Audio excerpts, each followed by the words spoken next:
So today is the start of the lecture for the next case study. The case study is going to be on a compound called EPO. It's erythropoietin. And this is also a protein, like insulin, that we had for the last case study, but it has a lot of really specific differences as far as the production of it, and that's why we're going to be looking at it. It's actually a treatment for anemia, which is caused by cancer and some other types of therapies, so it's actually a very effective drug.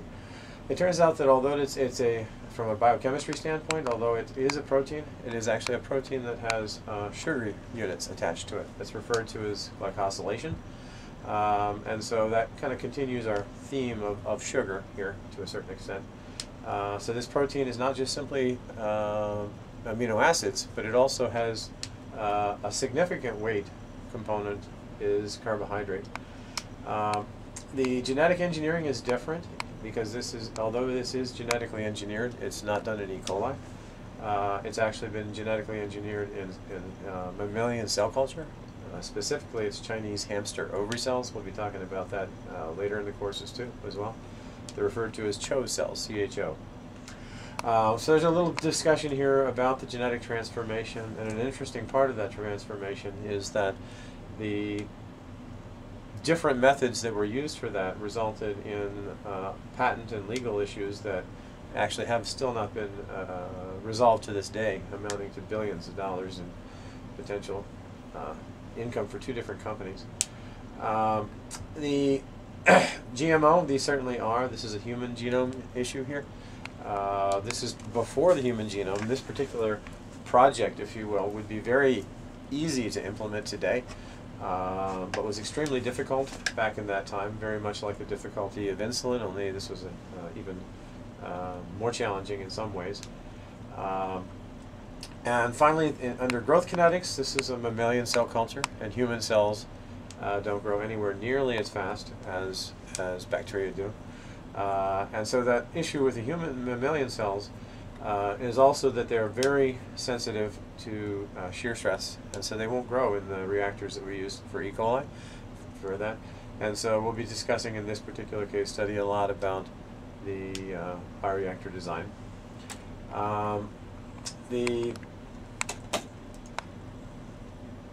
There's a background to this case study that's kind of interesting in and of itself, and it reflects sort of the philosophy of the course. It was originally developed by a student, Ben Smith, and it was a prototype. We actually ran this class as an experimental class many years ago now. I think it's probably 8, maybe 10 years now. And it was offered to 20 students, actually an honors section, and the final exam for that course was actually generating their own case study. Their own case study had to be something that would emphasize their own personal interest. The idea of that was there are two outcomes for this course, and they are lifelong learning, if you take a look at the outcomes on the syllabus, and also the aspect of current events. And so if you take a look then at the current events that we have here, certainly the Lance Armstrong doping is related to this. And if you take a look, ironically, this was before Lance Armstrong was even suspected of doping, and yet it in many ways forebodes that. And in fact, if you take a look then, there's a lot of technical detail, if you click some of these things, on this one here is an article called The Future of Cheating. And EPO is, because of its ability to improve blood carrying capacity, number of red blood cells, we'll be explaining the technology of making it and making it better and better to the point now where we can produce real human EPO, which becomes essentially indistinguishable and couldn't even be determined from classic ways of determining the difference between somebody who is actually doping and not. For better or worse, back in the time when Lance was apparently doping, it was possible to tell the difference, and it had to do with the way in which the recombinant engineering and the way that it was actually processed and produced. And so part of what this background is also covering is a little bit so you can understand how the process side, chemical engineering, actually contributed to this whole scenario. So if we go back then to the actual slide here, EPO has really been adopted as a case study in part because it was a classic biotechnological advance. This was one of the first multi-billion-dollar drugs for human production, and so they had to develop a whole lot of technologies to accomplish that. And it also has some interesting issues of intellectual property and patents, which we haven't done too much on patents, so this will be a good chance to make sure that we get that. And then it also has continues the theme of protein and carbohydrate, and has a little bit of just generic human interest as well. So if we take a look then at some of the slides that Ben had developed, again, erythropoietin, or it's just known as EPO, is used to increase the red blood cell count in humans. And this guy here, that's shown here, was one of the first to really be, quote-unquote, caught associated with that. Now, this is a picture of Ben. He happened to get into competition of long-distance biking, and that was what his personal interest was in this particular one. He's actually just finished his PhD, actually, in Colorado. And he was interested because it turns out that this guy, Pantani, was also a relatively small guy, and so he was kind of like Ben's idol in the biking community. This guy was actually, he's 5'7", he's pretty small, but he was one of the dominant people in climbing. Basically, he had the ability to go up hills faster than anyone else, including Lance Armstrong. He actually had was kicked off the race because he had too many red blood cells, which is somewhat ironic because all people who do competition biking have very high blood cell, and they have to figure out what is high versus too high. And it's a very small window. And he claimed that he was not guilty, but then was found dead in 2004 in his hotel room, which emphasizes some of the downside, shall we say, although it doesn't seem like it might be that dangerous. Having too high a red blood cell count actually can be lethal. Of course, in 2013, Lance Armstrong actually finally admitted to doping with EPO, and there's a link here as well, which you can follow it. There's actually a video there of him sort of explaining that this was basically just a culture. Essentially, everyone that was doing the biking on a competition, and at the time, they didn't realize some of the ability to do the diagnosis of what was going on. So with all the case studies, usually what we do is we start with kind of like what is the actual product. In this particular case, we've already said it's certainly a protein, and it's a glycoprotein, glyco meaning sugar, and what it does is it's a hormone that signals for red blood cells to mature into, or I should say precursors, basically stem cells. Most of you have probably heard of stem cells, and if you haven't, you should wiki that. I'll have a slide here in a minute, but those stem cells, it just tells the stem cells to go towards the production of red blood cells instead of white blood cells, platelets, and things like that.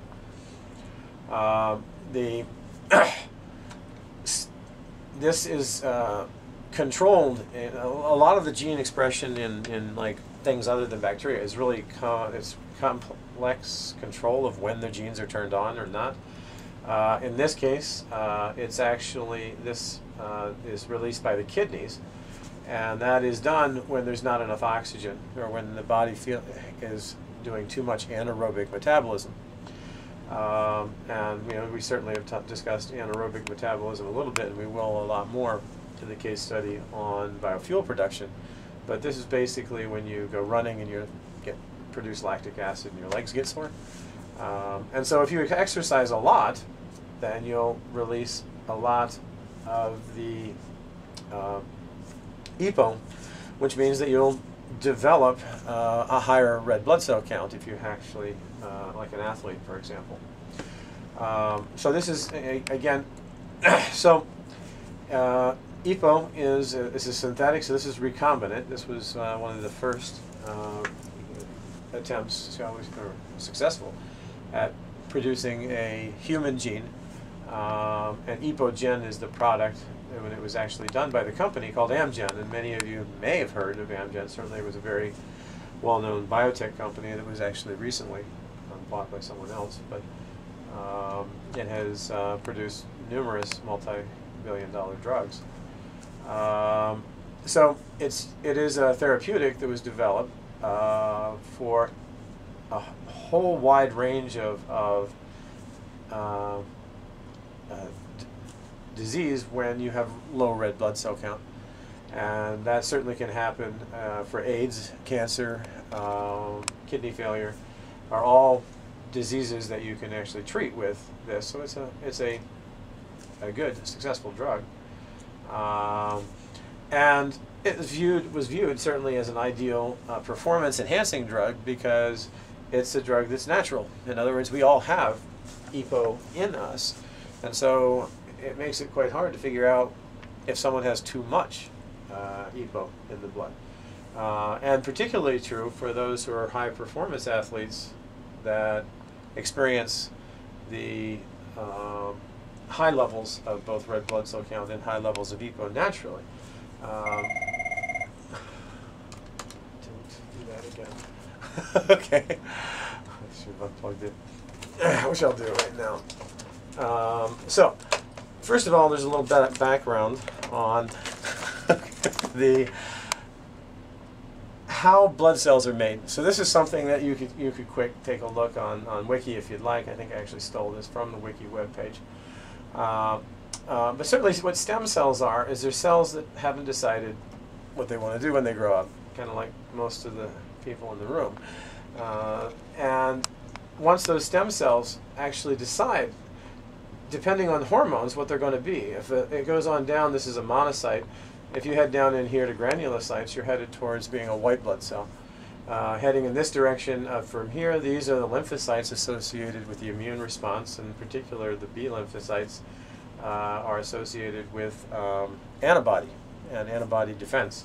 And platelets, of course, for clotting, and on up here to red blood cells. And so EPO is shown right in here, is basically the hormone that tells that cell that the body needs to have more red blood cells. And so that hormone is controlling what's going on in the differentiation of stem cells. They're referred to as pluripotent stem cells. So if we think back to certainly the 1980s when this was done, this is long before GenBank, long before a lot of the techniques were just new for doing genetic engineering. And some of the difficulties were very similar to the problems that we had for insulin.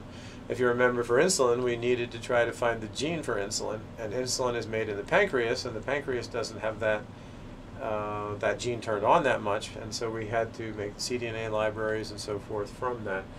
EPO, it's even worse because it is a very effective hormone. It's in very low levels in urine, and as a result, there's very small amounts of mRNA that makes it very difficult to actually even make the cDNA library in the first place. Remember, the cDNA library is made by reverse transcription of the mRNA. And at that time, they didn't even have the protein itself. And so they had to actually come up with a way of identifying the amino acid sequence associated with that. So Dr. Lin was at Amgen at the time, and what he was able to do was break the EPO up into small pieces and then analyze it by a new technique of gas phase sequencing for amino acids. And so that technological analytical advance allowed us to get the amino acids. Remember that having the amino acids doesn't tell you what the DNA is yet. It tells you any one of the hundreds of thousands of possible ways in which you could actually do the DNA to make that protein. And so if you take little short ones like that, and then you could look at the human genome And they did this by taking small pieces of DNA. They would make the DNA that would correspond to an amino acid sequence. They would actually label it radioactively, and then from that probe the human genome. And this concept, there's a lot of words in here. I realize that because of that. The word is stringency. Stringency has to do with the ionic strength and levels. It has to do with how tightly DNA binds together. And so what they mean by under rigid stringency, meaning is that they have the conditions so that unless the match is really, really good, they won't stick together. And when they actually do stick together, then your radioactive DNA is now sticking onto your non-radioactive DNA of the same sequence, a complementary sequence, and that'll give you now then the actual nucleotide DNA sequence associated with human EPO. So all this work had to be done just to simply get the gene. Of course, you guys could find EPO by typing EPO into GenBank, and it may give you the hit right away. And certainly that was the rationale partially behind the Human Genome Project, is that rather than it taking years to find genes for therapies, you could now find them immediately just by simple DNA sequencing or searching. So what exactly is EPO? This is actually taken from the CN3D that we've played with a little bit in the class. You can see that it has both the alpha helixes here and beta sheets as well. And this is the actual protein itself. Different regions of this have been identified as far as being the actual domains that bind to the stem cells to make them turn into the right into red blood cells. And so there's a lot of structural information that's now known. Of course, none of this was known at that time, and all of this has been subsequently determined later by doing things like mutating it to see if it won't bind anymore, and doing, in this case, X-ray crystallography in order to get the three-dimensional structures of the protein. To understand how this genetic engineering was done, it's much different and more than the genetic engineering that we discussed for bacteria. There we had antibiotic resistances, and the antibiotic resistances would then be used to see how plasmids got into cells, and then restriction enzymes could be used to place everything together. Now the same restriction enzymes can be used to make the DNA sequences, but there wasn't an easy selectable marker. Of course, antibiotics don't kill human cells, mammalian cells, and so you couldn't use the class of plasmids that we talked about, like PBR322 the last time. Here, this describes the approach that Amgen went to doing that. They had two plasmids. The one had the human EPO on it, and it had a promoter. As you can see, it was a monkey virus promoter, a simian virus promoter, I think. Because like I'd mentioned before, you want a promoter that's going to be on strong, because if it's on strong, it'll make a lot of the actual protein itself. And viruses are very good at making a lot, and we happen to have a good a monkey virus would express well inside CHO. CHO here is Chinese hamster ovary cells. So what we have now then is the human gene driven by a virus promoter, and then they had a second plasmid. So there are two plasmids that were going to be put into this. This is the Chinese hamster ovary cell right here.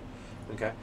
And there was a line of the Chinese hamster ovary cells that had a mutation that this particular gene was knocked out, DHFR. So DHFR is dihydrogen folate reductase. That's the acronym for that. Now, when DHFR, it's showing DHFR minus here, that minus means that genetically it's missing that gene. And if it's missing that gene, then that means that it can't live unless it's on a media that has these two compounds, that's thymidine and hypoxanthine. Now you might actually look at thymidine and recognize what that is. Thymidine is the T in DNA. And so this particular cell line then is unable to make its own, essentially its own DNA, unless it's on this media. So it's a very strong selection, because if it doesn't have it in the media, the cells will die. The idea is that this second plasmid has what this cell's missing. So if that Chinese hamster ovary cell takes the DNA from this plasmid and puts it into its chromosome, because remember that Chinese hamster ovary cells do not have plasmids, they're eukaryotes. And so it will have to take that DNA up into its chromosome, and when it does, then I can put it onto media that doesn't have these two things. And if it doesn't have that, these would normally die. Only if it accepted the DNA from this one. And what people observed is that when they tended to take up one plasmid, they tended to also take up pieces from another one. In other words, a lot of the cells wouldn't take up DNA, they all died.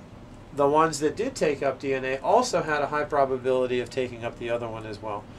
So this basic technique of finding the cells that lived, that no longer had this in the media, that means they had to take up this one, and they might have taken up that one.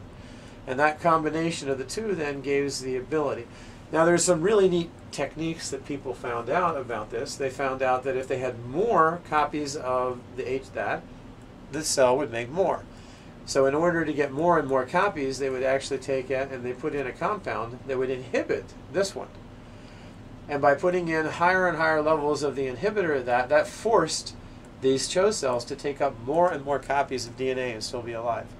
It's called gene amplification.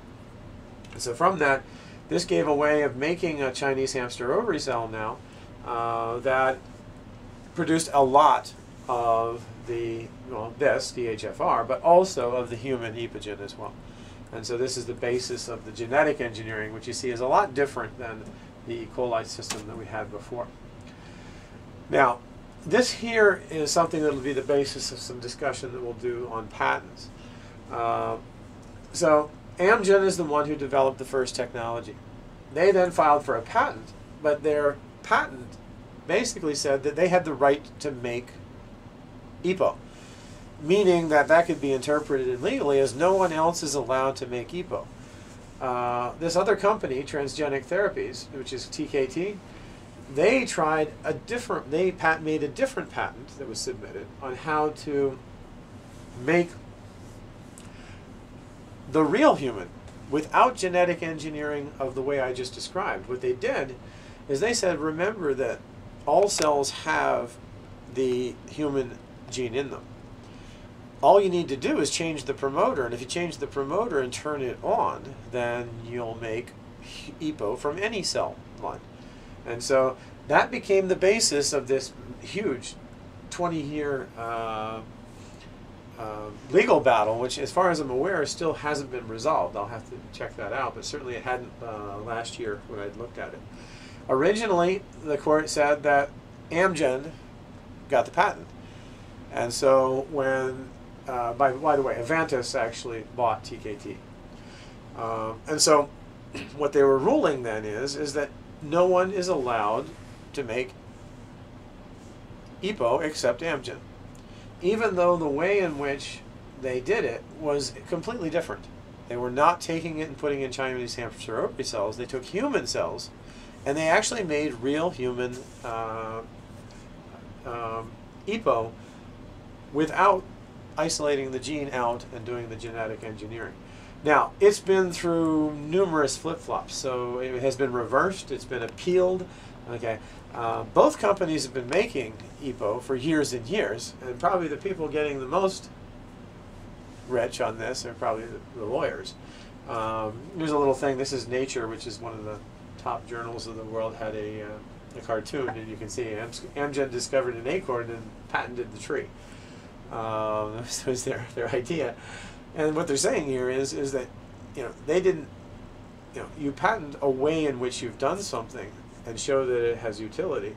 Now, you might ask me, what is the big deal, except for, which company makes the money? And there's a huge difference here of argument. Keep in mind that it was a lot easier for TKT to do what they did because they, of course, had access to Amgen's patent. So they now knew what the actual DNA sequence was for the human genome at that point, for the gene itself. And so one argument is that the company that makes all of this investment in making a new drug, we should actually be rewarding them. And if we're going to be rewarding them, the way to do that is to give them protection to make the product so they can recover all the expense they had in making the product in the first place. And so on the flip side is that you also want to reward the other company that comes up with a new way of doing it, particularly if it's going to be better than the first one. In a minute I'm going to be explaining that, in fact, this is the true human. There are differences between these two in both the amino acids and also in the sugars that are attached to them as well. So you could argue that the second one, TKT, actually came up with a better EPO than Amgen did in the first place. And so it doesn't necessarily make sense that another company can hold the rights to a drug just because they're the first ones to do it. Now that's now been irrelevant because the human genome's been published and everyone in the world has that. But this issue of the initial investment is obviously very important if you're trying to promote companies coming up with new drugs and so forth. So this next slide here then is basically going to explain how TKT did this, totally different from the genetic engineering strategy that Amgen did. You got to remember that all human cells contain all the DNA. And so even though the kidney cells are the ones actually active and where the mRNA is transcription translation, every cell in the human body, including cancer cell lines, which actually grow well in reactors, they have the gene, it's just not turned on. And the reason it's not turned on is because the promoter is telling it to be off. And so if you take a look at this, this is intended to be the promoter's the blue here, okay? And then on down here we have the gene, and then there's a signal peptide and so forth, and there's introns and so forth in there as well. So this is the gene in the human chromosome. Now if you think about it, all I need to do is, I don't need to mess with that gene. All I need to do is I just need to change the signal of whether or not it's turned on or not. And so what TKT did is they made a construct, and this method is referred to as homologous recombination. The target sequence is where the blue and the blue are the same. And what they wanted to do is they wanted their new thing, a new regulatory sequence here, and so forth, to be put in to turn this on all the time. And so I could take essentially any human cell now, because it's in the chromosome, and if I could get this to replace that, okay, which is shown in this next one here, this is called homologous recombination, and so I can actually swap it out. My piece goes in, and because it goes from blue to green here in the splice site, and go to here, I can actually put my new control promoter in, replace for the one that was in the cell that was there. And so now what I've done is I've actually created an on signal that I can control in the cell, where I never did. This right down here was the actual EPO gene. I didn't actually manipulate that. If you think about it now, this will be number one. It will be the exact human EPO, because it's being made in a human cell, not in Chinese hamster ovary cells. And an advantage of that is that because it's made in a human cell line and not in a Chinese hamster ovary cell line, is it'll have the same sugar on there as well. And it turns out that when Amgen did the genetic engineering of this, they had a change that was actually, they left one of the amino acids off because of the need for the genetic engineering at the time. Now, it didn't change that it could work or not, but in reality, what TKT did is they came up now with exactly the same amino acids and exactly the same patterns that you would want if you wanted a human therapeutic. So, so EPO versus, so human, TKT's was called HU EPO, which is human EPO, and the synthetic EPO is the one that was made then by Amgen. And so although they're similar and they both function, there are definitely differences, and the differences are then listed here. The synthetic EPO made by Amgen, it has one amino acid shorter than the human. This was a result of the genetic engineering strategy, because you can, when you do DNA splicing, sometimes it's not that easy to get absolutely everything the same, and not having one amino acid is not a big deal. It still made the thing work the same.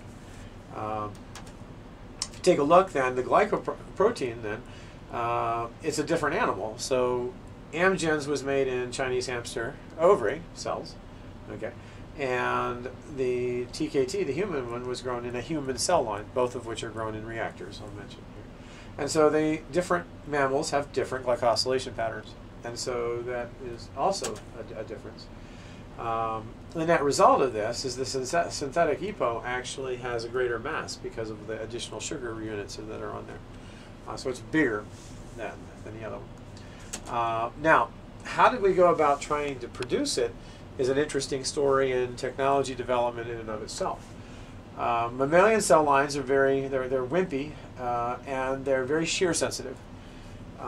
And so if you were to try to place those in this traditional stirred tank reactors like we did for insulin, they would die. They wouldn't work.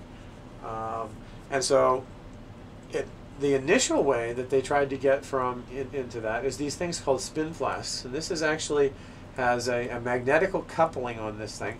And then you put it in there, and then that thing slowly turns around. And that big paddle that's in there, slowly turning, is very gentle, and that's how they could grow them. Now, when they wanted to actually then go through that and scale this up, what they decided to do is use roller bottles, because they're also very gentle. And these things were sitting here, and these actually roll. And as they roll, the bottles just go around in circles. Usually it's about less, I've seen it as low as 4 times around, 4 per minute, but as high as 1 revolution per second. Okay, but it's still a very gentle system in terms of the actual mixing and so forth. Now, they knew that they were going to try to scale this up, but because this was such a valuable drug, what was on the line was millions of dollars of sales. So they had to make a decision. Do I try to figure out how to grow these in stirred tank reactors, or do I just scale it up? And it turns out that they decided to do this. They actually set up plants filled with roller bottles. And these things would be 20 racks high, and that all rolling away, and then people would go in there with their, all gowned up and so forth, and get the bottles and pour out the thing and add more back. And so the production facility, it was decided because the value of this product was so high, it wasn't worth the technology development to do the engineering between the two. Now that engineering has now been done, and we can make hundreds of times more product per liquid volume, much easily scaled.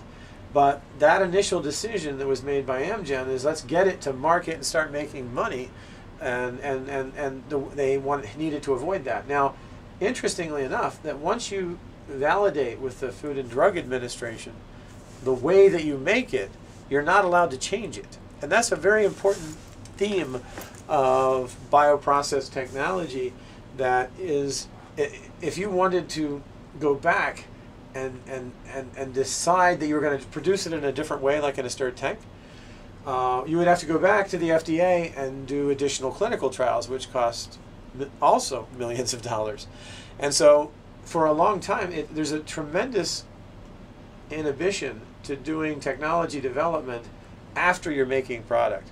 Now, people thought that this was going to be the basis of preventing a lot of generics coming online from biogenerics, because that would mean that a new company would have to then go back and they would have to redo the clinical trials for that and spend, again, hundreds of millions of dollars in order to get into the market.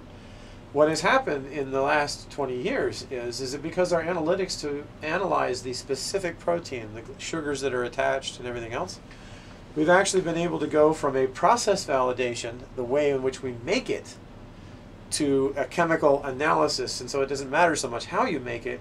And that's really what has enabled biogenerics to be used now in the industry for actual production. And that's had a huge impact on the initiatives that have happened in the drug industry over the last few years. People have figured out how to, for instance, make proteins that are humanized in yeast, for example, and yeast are easier to grow. We're going to talk a lot on the next time when I get back here about reactor design, and the reason is this, is that there are now reactors that are very good at growing Chinese hamster ovary cells and are used in the industry.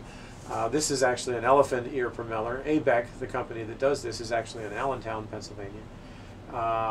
And this big paddle thing, that you see in there actually spins probably about 50 times 40 to 50 per minute.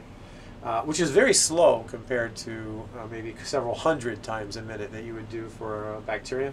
It's not very good. And so we're going to talk a lot about reactor design, mixing, mass transfer, breaking up bubbles, and so forth in this case study, because that's the technology that is now the basis of human protein production in Chinese hamster ovaries and so forth. There's a little, this is just an alignment. You guys have already learned how to do blast. And it's just a reminder that you can do that, and for instance, you could find that, and I suggest that you do this as a homework, because you could find the actual erythropoietin, the recombinant one, is in GenBank, including the signal peptide that's in there, and you can actually see that if you blast that against the human genome, you can find the actual missing amino acid at the very end of the recombinant one that Amgen did, but it's not at the end of the recombinant one that was done by TKT. So a few last things on the actual doping itself. So how do we know that Lance was doping is partially because of the way that we can look at the chemistry or the biomolecular details. Keep in mind that it increases blood cell count, and the only way that you would be disqualified historically was if you had too high a red blood cell count, which is kind of unfair because it's the same thing that happens when you undergo intense exercise. So literally the window of percent was like 1 to 2% is when they would decide whether or not you were doping or not. And they really, now you can take a look at that. Since you're now doping with a natural product, this isn't like you're taking some drug that isn't present in the body and looking for the presence of that drug. You're putting something into the body already has. Now, so EPOGEN is difficult to detect. Now, I'll explain in a minute how they did figure it out because of the small differences, but it makes it difficult. So, as I mentioned, so that high hematocrit, or basically red blood cell count, was the diagnosis.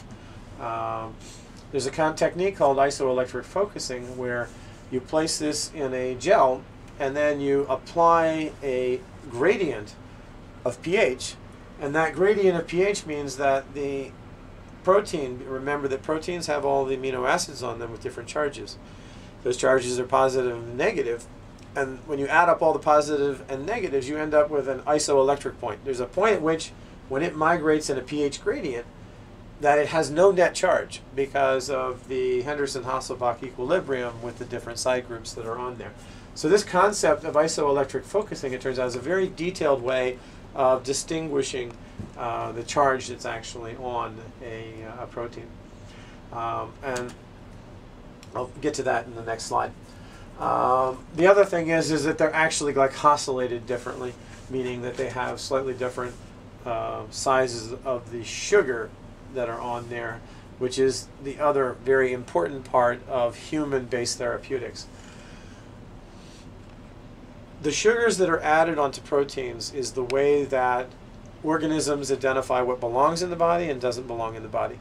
And so the glycosylation on a human is going to be different than a rabbit, it's going to be different than a carrot, yeast. Every organism can tell that what belongs and doesn't belong, because that's the basis of the immune system knowing how to distinguish what belongs and doesn't.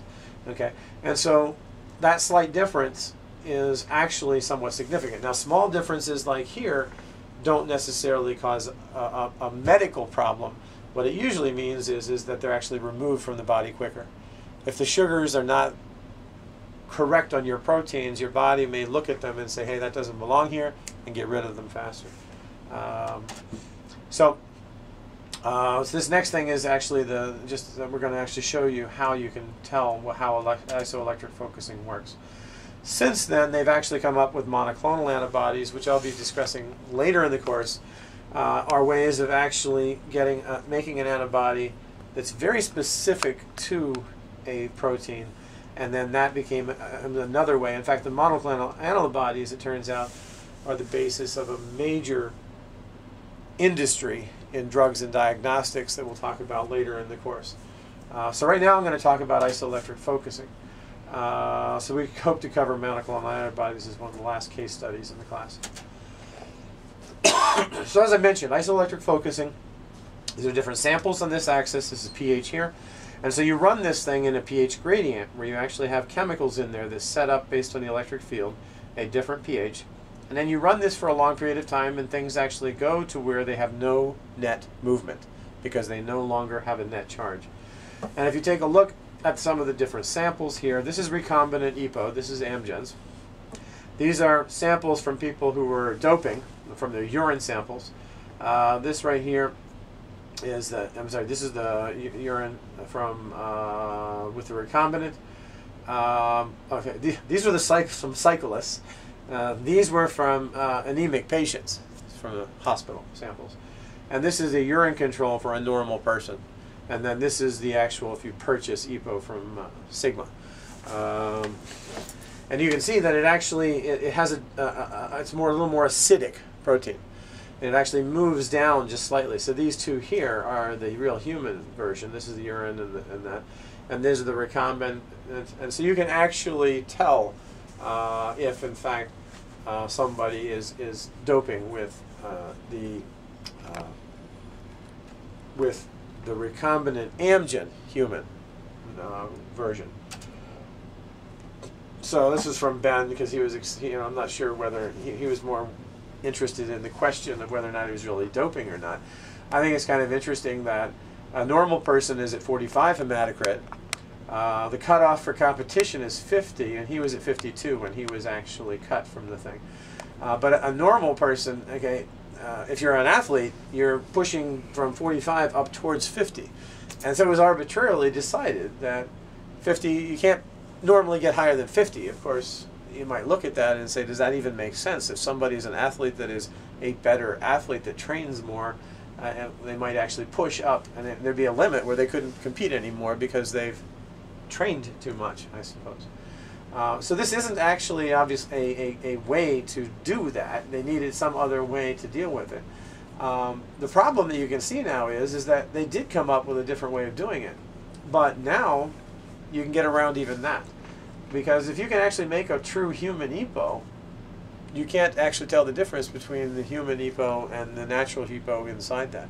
So as we've improved the ways in which we can make it, we're actually making something that makes it indistinguishable from the actual human version.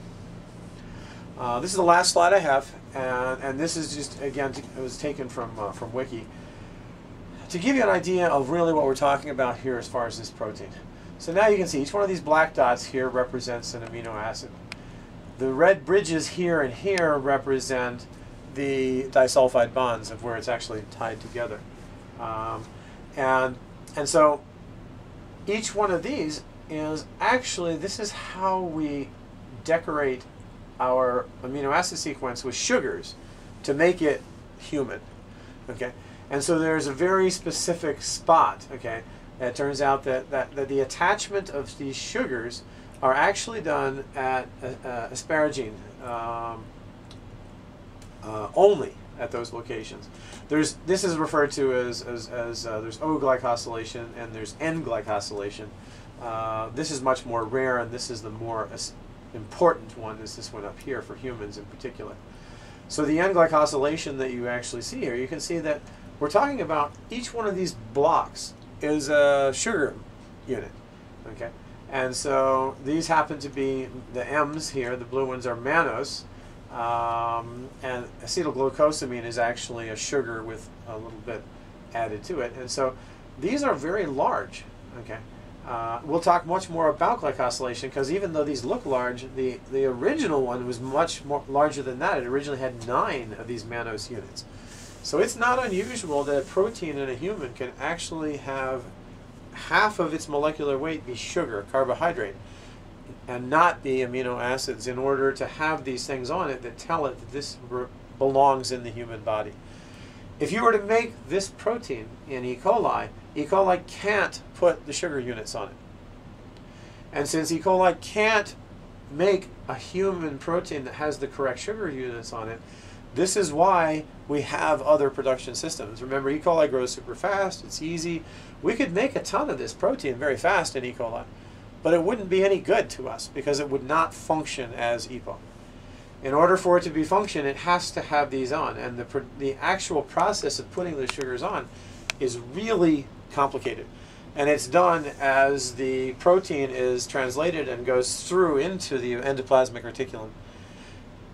And prokaryotes don't even have that. They don't even have the compartmentalization, so there's no way to actually sort of do that in the eukaryotic systems. So what we'll be doing next time then is discussing this basic process of the chemistry associated with the glycosylation mechanism. We'll take a look at what's going on there, because the basis of now manipulating this, okay, is the difference between plants producing proteins like therapeutics and Chinese hamster ovary and yeast cells and so on and so forth. And the company that recently, a company called Glycofy,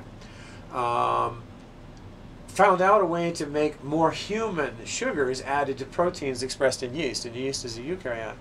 And that company was bought for several, I think $1 billion by Merck, because they saw this as a huge opportunity to take and make yeast, which is faster and easier to make much more low-cost things, and they could do biogenerics in a sense.